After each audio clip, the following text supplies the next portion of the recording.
Okay, we're working on our entryway table and doing the lantern.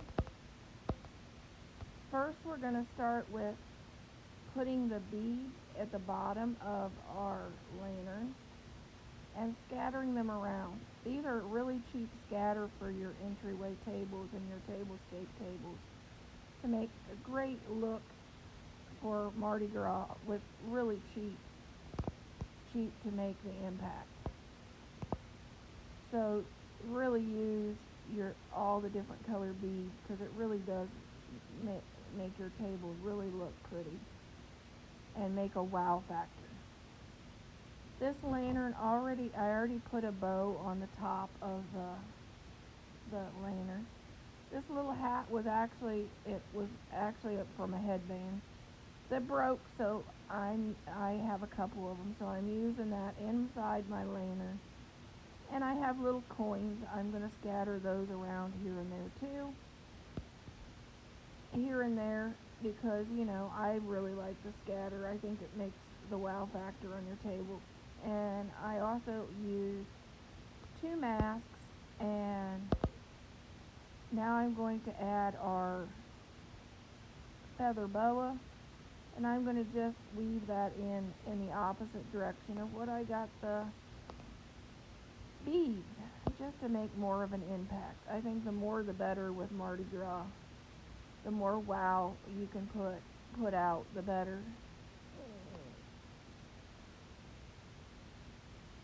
But you don't want to cover up those beautiful masks, so be careful when you do that.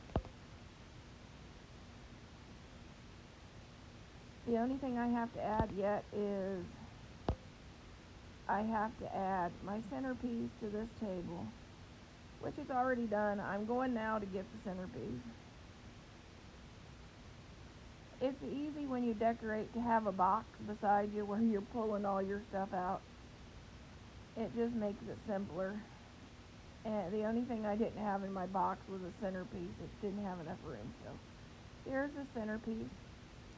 And this centerpiece, it's really easy. I just add the purple, take the purple out and add green. I use a gold tablecloth and the green runner because you can use those again for St. Patrick's Day, the next holiday. And the coins too, you can use those for St. Patrick's Day, so I can leave those on the table and take everything else off. And it makes it easier to transition between these 2 holidays.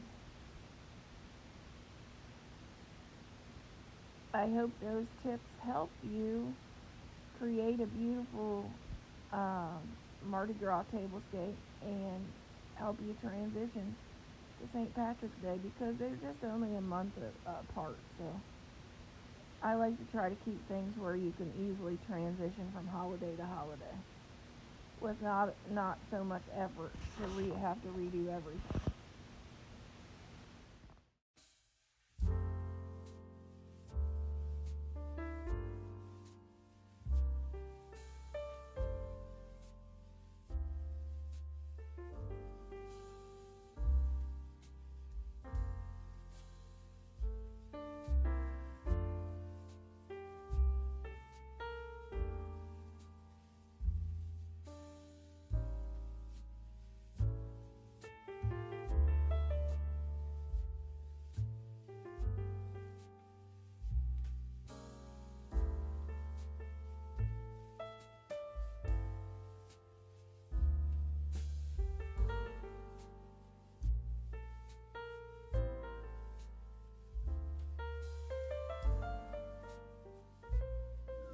Okay, here is our kitchen vignette that I did for Mardi Gras. I started off with a Cajun Creole recipes from New Orleans cookbook. Then I added this little candle holder, and I put the beads from, the Mardi Gras beads in there. And then I added this beautiful, look at that, beautiful mask for Mardi Gras. And it's got the little bells on there. But look at the beautiful detail. I added that in there. Then I added this hat. This was actually from the Dollar Tree last year. And some beads and coins and a boa. And that is our kitchen vignette for Mardi Gras.